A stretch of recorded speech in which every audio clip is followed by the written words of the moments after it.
তোমার ফলোয়ার হচ্ছে না, তুমি ছোটো ছোটো ভিডিও পোস্ট করো, এঙ্গেজমেন্টটা বাড়বে। আর এঙ্গেজমেন্ট বাড়লে তোমার ভিডিওটা ভাইরাল হবে, এটা সবাই বলে, কিন্তু আমি ও কথা বলবো না। আমি তোমার 3টে নিয়মের কথা বলবো। 1 নম্বর নিয়ম হচ্ছে তোমার প্রোফাইল বা পেজ যেন অসুস্থ না হয়, কোনো ইস্যু না আসে। 2 নম্বর তোমার সুন্দরভাবে কন্টেন্ট পোস্ট করতে হবে। 3 নম্বর তুমি ইউটিউবে কাজ করো আর ইনস্টাগ্রাম কাজ করো, আর ইউটিউবে কাজ করো আর ফেসবুকে কাজ করো, সুন্দর সুন্দর কন্টেন্ট তোমার পোস্ট করতে হবে। তাহলে বন্ধু তুমি তাড়াতাড়ি সাকসেসফুল হবে। আর গাইডলাইনটা মেনে চলতে হবে। না, গাইডলাইনের মাঝে নানা রকমভাবে অনেক রকম গাইডলাইন আছে, সেটা কোথায় পাবে তুমি?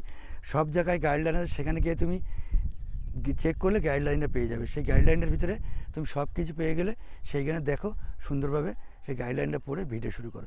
প্রথমে তুমি একটা ক্যাটাগরি চেঞ্জ করে নেবে, ক্যাটাগরি চেঞ্জ করার পরে সুন্দরভাবে সেগুলো চুজ করে নিয়ে ভিডিও পোস্ট করার সুযোগ করবে। নমস্কার বন্ধু, আমি তাপস বর্মন, ফ্রম গোসবা থানা। কেমন সুন্দর লাগছে ভিডিওটা, কেমন সুন্দর এই নদীর পাড়টা লাগছে দেখে একটু বলবেন। আর যদি ভ্রমণ করতে চলে আসেন, ইচ্ছা থাকে চলে আসুন আমার এই সুন্দরবনে। দেখুন কত সুন্দর নদীর পাড়, আর কি সুন্দর দেখুন, দেখেছেন? আমি তো সবসময় এই নদীর পাড়ে এসে ঘুরে বেড়াই, যখন ফাঁকা পাই নদীর পাড়ে চলে আসি। মুক্ত বাতাস আর